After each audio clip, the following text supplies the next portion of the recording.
కరీంనగర్ లోక్సభ పరిధిలో ఈ కార్యక్రమంలో పాల్గొంటున్న మన కరీంనగర్ బలగం మొత్తానికి హృదయపూర్వకంగా శిరస్సు వంచి సామాజిక మాధ్యమాల్లో బ్రహ్మాండంగా విజృంభించి వీరోచిత పోరాటం చేస్తూ ప్రత్యర్థులకు ముచ్చెమటలు పట్టిస్తున్న మా తమ్ముళ్లకు చెల్లెళ్లకు గౌరవనీయులైన ప్రజాప్రతినిధులకు సోషల్ మీడియా కన్వీనర్లుగా భారత రాష్ట్ర సమితికి బ్రహ్మాండమైన సేవలు అందిస్తున్న మా తమ్ముళ్ళు సతీష్ రెడ్డి గారు, మన్నే క్రిషాంత్ గారు, ఇప్పటిదాకా స్ఫూర్తిదాయకంగా మాట్లాడిన తమ్ముడు పుట్టా విశ్వవర్ధన్ రెడ్డి గారు, ఇంకా పెద్దలందరికీ పాత్రికేయ మిత్రులకు పేరు పేరున నమస్కారాలు. పార్టీ పుట్టిననాడు ఆనాడు ఏప్రిల్ 27 నాడు జలదృశ్యంలో పార్టీ పుడితే మొట్టమొదటి సమావేశం జరిగింది.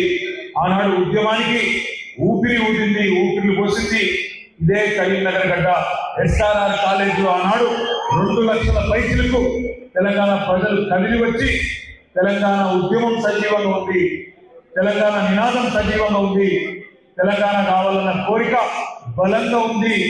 దేశం మొత్తానికి చాటి చెప్పిన సందర్భం ఆ సింహగర్జన ద్వారా ఆనాడు SRR కాలేజీలో జరిగిన విషయాన్ని నేను మీకు గుర్తు చేస్తా ఉన్నాను. 2001లో ఉద్యమానికి ఊపిరి పోసిన, 2006లో తిరిగి మళ్ళీ పునర్జన్మనిచ్చిన ఇదే కరీంనగర్ గడ్డలో ఆనాడు మళ్ళొక్కసారి 2 లక్షల ఓట్లతో కేసీఆర్ గారిని కరీంనగర్ ఉప ఎన్నికల్లో గెలిపించి మళ్ళొక్కసారి దేశానికి బలంగా తెలంగాణ కావాలని చెప్పినా అది కూడా ఈ కరీంనగర్ గడ్డ గొప్పతనం. 2009లో ఆశలు ఖతమైపోయినాయి, ఇక అయిపోయింది టీఆర్ఎస్ పరిస్థితి.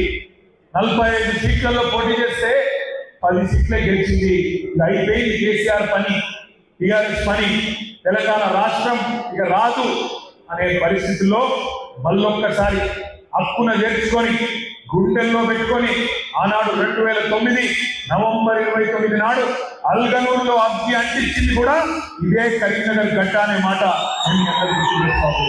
కేసీఆర్ గారి నిరాళించిన రోజు అల్గనూరులో ఆయన అరెస్ట్ కాగానే తెలంగాణ అంతా అగ్గెంటుకున్న విషయం మీకు తెలుసు. ఇవాళ చాలా మంది చాలా మాట్లాడుతూ ఉన్నారు, చాలా విచిత్రమైన అనుభవాలు. కానీ వాస్తవం ఏంటంటే మొన్న జరిగిన ఎన్నిక, మొన్న డిసెంబర్ 3 నాడు వచ్చిన ఫలితం మనకు నిజంగా చెప్పాలంటే ఏదో పెద్ద హతాశమైపోయే ఫలితం కాదు, మనం ఏదో ఇంట్లో దుప్పటి కప్పుకొని పండుకునేంత బాధాకరమైన ఫలితం కాదు. కొంతమంది మిత్రులు నేను మిమ్మల్ని కోరుతా ఉన్నాను, ముఖ్యంగా సోషల్ మీడియాలో మా తమ్ముళ్ళు చెల్లెళ్ళు మీరు భావోద్వేగంతో ఉంటారు. ఎందుకంటే ఉద్యమ పార్టీగా ఉద్యమంలో మొదటి నుంచి ఉన్న తమ్ముళ్ళు కానీ తర్వాత వచ్చి చేరిన తమ్ముళ్ళు కానీ ఒక భావోద్వేగ పూరితమైన అనుబంధం ఉంటుంది మీకు కేసీఆర్తో, తెలంగాణతో, మన పార్టీతో. అందుకే పార్టీ ఓడిపోయిన తర్వాత కొంతమంది తమ్ముళ్ళు చెల్లెలు నేను చూసినాం, విధంగా మాట్లాడడం కాదు, మంచిది కాదు. ఎందుకంటే అదే ప్రజలు మనకు అదే ప్రజలు తెలంగాణ ఉద్యమంలో ఏమీ లేని నాడు 2001లో కేసీఆర్ బయలుదేరిన నాడు మజిల్ పవర్ లేదు, మనీ పవర్ లేదు, మీడియా పవర్ లేదు, ప్రత్యర్థులకు కొదవ లేదు, ఏమీ లేని నాడు కూడా కేసీఆర్ను నెత్తిన పెట్టుకున్నది, గుండెల్లో పెట్టుకున్నది అదే ప్రజలు, నడిపించింది అదే ప్రజలు, మర్చిపోవద్దు. 2014లో అధికారం ఇచ్చింది అదే ప్రజలు, 18లో అధికారం ఇచ్చింది అదే తెలంగాణ ప్రజలు. కాబట్టి ఒక్క చిన్న ఎన్నికలో ఒక్కసారి 1.85% తేడాతోని మన మీద చిన్నపాటి అలక చూపెడితే దానికి ప్రజలను నిందించడం సోషల్ మీడియాలో మంచిది కాదు. దయచేసి ఎవరు కూడా పని చేయవద్దని, తెలంగాణ ప్రజల మనసు తిరిగి మళ్ళెట్లా గెలుచుకుందాం, లోక్సభలో మళ్ళెట్లా జెండా పాతాం, మళ్ళెట్లా గులాబీ జెండా ఎగిరేద్దాం అనే దిశగా ఆలోచన చేద్దాం తప్ప పొరపాటున కూడా ఏ ఒక్కరు కూడా ప్రజలను నిందించే విధంగా, ప్రజల తీర్పును అవమానించే విధంగా మాట్లాడవద్దని నా విజ్ఞప్తి. మన నాయకుడు కేసీఆర్ గారు ఒక్కటే మాట చెప్తాడు, గెలుపుతోని పొంగిపోవద్దు, ఓడిపోతే కుంగిపోవద్దు. కేసీఆర్ గారు ఉద్యమం ప్రారంభమైన కొత్తలో రసమై బాలకృష్ణ గారితో కలిసి ఇంకా చాలా మంది కవులు, గోరేట వెంకన్న, వరంగల్ సీను, అట్లాంటి వాళ్ళందరితో కూర్చొని పాటలు రాసేది. అందులో ఒక అద్భుతమైన పాట రాసింది, సిపాయిల తిరుగుబాటు విఫలమయ్యిందని అనుకుంటే వచ్చేదా దేశానికి స్వాతంత్రం, అంటే 1857లో ఆనాడు మొట్టమొదటిసారి భారతదేశ ప్రజలు బ్రిటిష్ వాళ్ళ మీద మరలబడితే బ్రిటిష్ వాళ్ళు కర్కశంగా తొక్కి పారేశారు. దాని సిపాయిల తిరుగుబాటు అంటారు. సిపాయిల తిరుగుబాటు విఫలమైంది, ఫెయిల్ అయింది అని చెప్పి భారతదేశంలో ఉండే స్వాతంత్ర ఉద్యమకారులు అయ్యో ఇక మాత్రం కాదు అని ఎక్కడోళ్ళు అక్కడ దుప్పటి కప్పుకొని పండుకుంటే దేశానికి స్వాతంత్రం వస్తుందనా? అట్లాగే రాజీ లేని పోరాటమే విజయం సాధిస్తుంది, ముమ్మాటికి తెలంగాణ రాష్ట్రం వచ్చి తీరుతుంది అని కేసీఆర్ గారు ఆనాడే పిడికిలు బిగించి మరి మన కవులు కళాకారులతోని పాటలు రాయించి తాను స్వయంగా కూర్చొని ఈ పాటలకు కొన్ని మెరుగులు కూడా దిద్దిన పరిస్థితి. ఎందుకు చెప్తున్నా అంటే మొన్న మనకు తగిలిన దెబ్బ చాలా చిన్న దెబ్బ, చాలా చిన్న ఎదురు దెబ్బ. 119 నియోజకవర్గాల్లో మనం పోటీ చేస్తే మనకు ప్రజలేమి చీకొట్టలేదు, ఈ సవతల భార్య లేదు. మనకు 39 సీట్లు ఇచ్చిన ప్రజలు. 39 సీట్లు అంటే 3వ వంతు 119లో చిన్న లెక్క కాదు. ఒక 14 నియోజకవర్గాల్లో స్వల్ప తేడాతో ఓడిపోయినాం. ఆ లిస్ట్ అక్కడ ఉన్నది. జుక్కల్లో 1152 ఓట్లు, దేవర ఖద్రలో 1382 ఓట్లు, సిర్పూర్లో 3000 ఓట్లు, బోధంలో 3000 ఓట్లు, ఖానాపూర్లో 4289. అంటే ఒక్కసారి ఆలోచించుంది, 600 ఓట్లు అటు ఇటు అయితే జుక్కలు గెలిచిపోదు. దేవర ఖద్రలో 700 ఓట్లు అటు ఇటు అయితే మనం గెలుద్దుము. 1500 ఓట్లతో సిర్పూర్ పోయింది, బోధన ఒక 1500తోని, 2200 ఓట్లతో ఖానాపూరు, 5000 ఓట్లతో 3 సీట్లు పోయినాయి.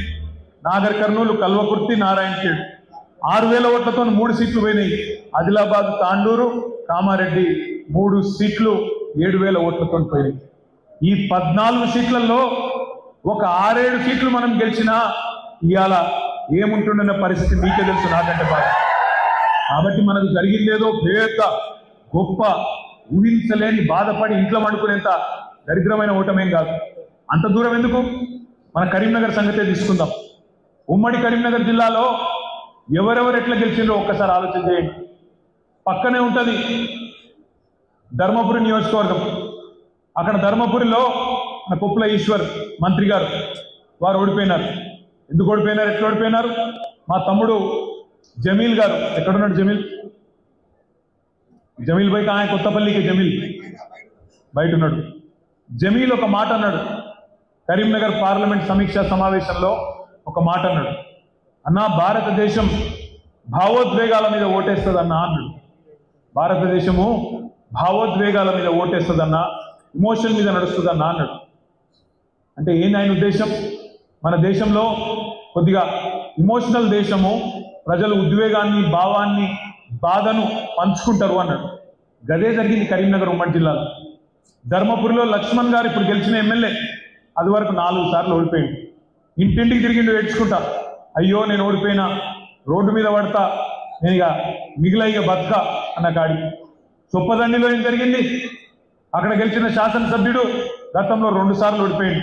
ఆయన కూడా ఇంటింటికి తిరిగి ఏడ్చుకుంటా, ఇక నేను బతుకా, ఇక నాతో కాదు, ఆస్తులను నమ్ముకున్నా, అవుట్ అయిపోయినా, దయచేసి నాకు ఒక్క తాప అవుట్ అయ్యండి అని ఆయన తిరిగింది. మానకొండూరులో 4 సార్లు ఓడిపోయింది ఆయన, కవ్వంపల్లి సత్యనారాయణ గారు. ఆయన అట్లే తిరిగిండు, అయ్యో ఈ ఒక్కసారి నాకు అవకాశం ఇయ్యండి, దండం పెడతా చెప్పేది వాస్తవమేనా? వేములవాడలో 4 సార్లు ఓడిపోయింది ఆయన మన చేతుల్లో, ఇప్పుడున్న ఎమ్మెల్యే గారు. ఆయన కూడా అట్లే తిరిగిండు, అన్న దండం పెడతానే, నేను మీవన్నే, మీరు ఒక్కసారి నాకు అవకాశం ఇయ్యండి, 4 సార్లు ఓడిపోయినా, 5వసారి కూడా ఓడిపోతే అడ్రస్ లేకుండా పోతాను ఆయన తిరిగి. సిరిసిల్లలో కూడా నా మీద పోటీ చేసిన ఆయన అదే ప్రయత్నం, నాకు 65 ఏళ్ళు వచ్చినాయి, వచ్చేసారికి ఉంటానో వస్తానో, ఒక్కసారికి అవకాశం ఇయ్యండి ఆయన. ఎక్కడికక్కడ సెంటిమెంట్తోనే బ్రహ్మాండంగా వాళ్ళు గెలిచింది తప్ప ఇంకోటి కానే కాదు. ఈ మాట నేను ఎందుకంటున్నా అంటే వేరే ఉద్దేశం కాదు. మన ఎమ్మెల్యే లేదో పనిమంతులు కాదని కాదు, బాలకృష్ణ గారు ఏదో పని చేయలేదని కాదు, లేదా అన్నగారు రవిశంకర్ గారు పని చేయలేదని కాదు, సతీష్ అన్న పని చేయలేదని కాదు, లేదా లక్ష్మీనరసింహారావు గారు మంచోడని కాదు. కేవలం ఒక సెంటిమెంట్, అయ్యో పాపం 4 సార్లు ఓడిపోయాయి కదా, బాలకృష్ణకు 2 సార్లు ఓట్లు వేసినాం కదా, ఈ ఒక్కసారి గడిపిస్తే ఏమవుతుంది? మరి ఇక్కడ వేములవాడల ఇదివరకు టీఆర్ఎస్ ఓట్లు వేసినాం కదా, ఈ ఒక్క తాప వేస్తే ఏమవుతుంది అని కొంతమంది. ఇంకొంతమంది ఏమో 2 సార్లు మీకు ఇచ్చినాం కదా బిడ్డ, ఈ ఒక్కసారి వాళ్ళు ఏదో చెప్తాను, బంగారం ఫ్రీ అంటాను, బస్సు ఫ్రీ అంటాను, జర చూస్తాం ఏమవుతుంది అని చెప్పి ఓట్లు వేసింది. అయినా ఒక్కసారి చూడండి ఇక్కడ ఏం జరిగిందో. కరీంనగర్ లోక్సభ మొత్తం తీసుకుంటే ఈ రోజు కూడా మనమే ముంగటున్నాం. ఇవాళ కూడా మనమే 5-6 వేల ఓట్లతోని మొత్తంగా చూసినట్టయితే లోక్సభ పరిధిలో మనమే ముంగటున్నాం. 3 ఎమ్మెల్యేలు ఉన్నారు, 4 ఎక్స్ఎమ్మెల్యేలు ఉన్నారు, జడ్పీ చైర్మన్లు 5 ఉన్నారు. మొత్తంగా చూస్తే ఇవాళ 5,000 ఓట్ల ముంగటున్నాం. కానీ ఇక్కడ ఏం జరుగుతుంది ఒక్కసారి ఊహించండి. ఏం జరుగుతుంది అంటే మొన్న ఏడుపులతోని బొబ్బలతోని అంటే అంటుంది. ఇవాళ నేను రాష్ట్రంలో ఉన్న 70 లక్షల మంది రైతులను అడుగుతున్నా, ఎవరెవరికైతే రైతు బంధు పడలేదో వాళ్ళని ఆలోచించమని అడుగుతున్నా. వీళ్ళని ఏ చెప్పుతోని కొట్టాలి రైతు బంధు ఏ వాళ్ళని ఆలోచించమని అడుగుతున్నా. చెప్పుతోని కొడతారా, ఓటుతోని కొడతారా, మీ ఇష్టం. చెప్పుతోని కొడతారా, ఓటుతోని కొడతారా, ఈ ప్రభుత్వాన్ని మీ ఇష్టం. కేసీఆర్ ఉన్నప్పుడు వారం రోజులు వేసిండెట్లా, వీళ్ళకు 2-3 నెలలైనా ఎందుకు వేయలేదు ఆలోచించమని చెప్పి నేను కోరుతున్నా. రైతులు ఆల్రెడీ మంట మీద ఉన్నారు. క్వింటాల్కి 500 బోనస్ అన్నాడు, ఇచ్చిండా? రేపు ఇస్తాడా ఏప్రిల్లో? ఇవ్వకపోతే రైతులు ఊరుకుంటారా? సీరిసింత గట్టరు. 500 బోనస్ క్వింటాల్కు, మర్చిపోవద్దు తమ్ముళ్ళు, 500 బోనస్ ఇచ్చి తీరాలి. ఇవ్వకపోతే వాళ్ళ తరఫున మనమే గర్జించాలి, మనమే యాద్ చేయాలి. 2 లక్షల రుణమాఫీ అన్నాడు డిసెంబర్ 9 నాడు, సోనియమ్మ జన్మదినం. 2 లక్షల రుణమాఫీ. రైతులు మీరు పోయి ఉడుకురికి తెచ్చుకోండి. ఇప్పటిదాకా తీసుకోని వాళ్ళు ఉంటే డిసెంబర్ 8 దాకా ఓన్రి పోయి తెచ్చుకోండి, నేను సంతకం పెడతా అన్నాడు. డిసెంబర్ 9 పోయింది, జనవరి 9 పోయింది, ఫిబ్రవరి 9 వస్తుంది. చేస్తాడా? చేయడు, చేత కాదు. ఎందుకంటే గుంపు మేస్త్రి గారికి ఇదివరకు పనిచేసిన తెలివి లేదు. ఏదో ప్రతిపక్షంగా ఉన్నప్పుడు డైలాగులు కొట్టుకుంటూ అవతల పడ్డాడు. నోటికి ఎంత వస్తాను తొర్రుకుంటా, కేసీఆర్ మీద భూత పురాణం ప్రయోగించుకుంటా ఒర్రుకుంటా తిరిగిండు, ఒర్రుపోతాడు తప్ప ఆయనకి ఏం తెలియకేదో మాట్లాడిండు, ఫసాయించిండు. ఇలా కింద మీద పడతాడు. అందుకే నేను అంటున్నా, 2 లక్షల రుణమాఫీ చెయ్యనందుకు, రైతు భరోసా చాలు చేయనందుకు, రైతు భరోసా చాలు చేయకపోగా ఉన్న రైతు బంధు వేయనందుకు, తెలంగాణ రైతన్నలు రైతు బంధు అడిగితే చెప్పుతోని కొట్టమన్నందుకు రేపు ఓటుతో కొడతారు కరీంనగర్ లోక్సభలో కూడా కాంగ్రెస్ పార్టీ అనే మాట నేను మీకు విజ్ఞప్తి చేస్తాను. అందుకే నేను మీకు అనేది, ఈ ప్రభుత్వం 45 రోజులలోనే చాలా మందిని శత్రువులను చేసుకున్నది. పాపం మా ఆటోలు నడుపుకునే అన్నదమ్ములు వాళ్ళు మార్పు కావాలని ఆయనతో ఓటేసింది. అందరే లేదు, కొందరు వేసారు. అందరూ వేసారు నేను ఎట్లా అంట. కానీ కొందరు పాపం ఆటోలు నడుపుకునే అన్నదమ్ములు అదేదో బోర్డు పెడతాడట, నెలకి ఇన్ని పైసలు ఇస్తారట, సంక్షేమం అట, ఏదో అవుతుందట, కేసీఆర్ మంచిగానే చేసింది కానీ ఈయన ఇంకా మంచిగా చేస్తారట అని చెప్పి ఇప్పుడు 2 సార్లు ఇచ్చినాం కదా, వాళ్ళకు ఒకసారి ఇస్తామని ఇచ్చింది. ఏమైంది ఇచ్చిన పాపానికి? ఇలా వాళ్ళ కొంప కొల్లేరైంది. వాళ్ళు మంట మీద ఉన్నారు. 6.5 లక్షల మంది ఆటో డ్రైవర్లు, వాళ్ళ కుటుంబాలు ఇవాళ రెక్కాడితే కానీ డొక్కాడని జీవులు, వాళ్ళు మంట మీద ఉన్నారు. వాళ్ళు ఇలా ఎదురు చూస్తాండ్రు, ఎక్కడ దొరుకుతారు కాంగ్రెస్ వాళ్ళు? రేపు జెడ్పీటీసీలో దొరుకుతారా, కౌన్సిలర్లు దొరుకుతారా, పార్లమెంట్లో దొరుకుతారా, సొసైటీ ఎలక్షన్లు దొరుకుతారా? యాడ దొరుకుతాడా కర్రు కాల్చి వాత పెట్టేందుకు 6.5 లక్షల మంది తమ్ముళ్ళు వాళ్ళు రెడీగా ఉన్నారు. మీరు చేయవలసింది ఒకటే. ఇప్పుడే వినోదన్న చెప్పిండు, 2189 బూత్లు ఉన్నాయి. బూత్కు ఒక్కరు చొప్పున సోషల్ మీడియా వారియర్గా, తెలంగాణ బలగంలో సైనికుడుగా మనం అపాయింట్మెంట్ చేసుకొని మీరు చేయవలసింది ఒకటే.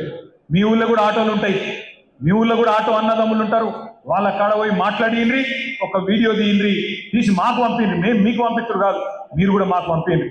వాళ్ళ ఆవేదన ఏంది, వాళ్ళు ఏమనుకుంటారో అడుగుండి. మనం ఎన్నడూ అనుకోలే కొన్ని దృశ్యాలు చూస్తామని, ఎన్నడూ అనుకోలే.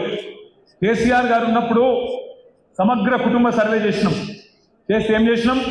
మీ ఇంటికే అధికారులు వచ్చింది, మీరు ఇంట్లోనే కూర్చోండి, కదులకుండ్రి, బొంబాయిలు ఉన్నోళ్ళు, దుబాయ్లు ఉన్నోళ్ళు కూడా దయచేసి రండి, వచ్చి మీ పేరు రాయించుకోండి అంటే మీరు ఇంటికాడికి వచ్చి ఇంట్లో కూర్చుంటే మీ దగ్గరికి అధికారులు వచ్చి రాయించుకొని పోయింది.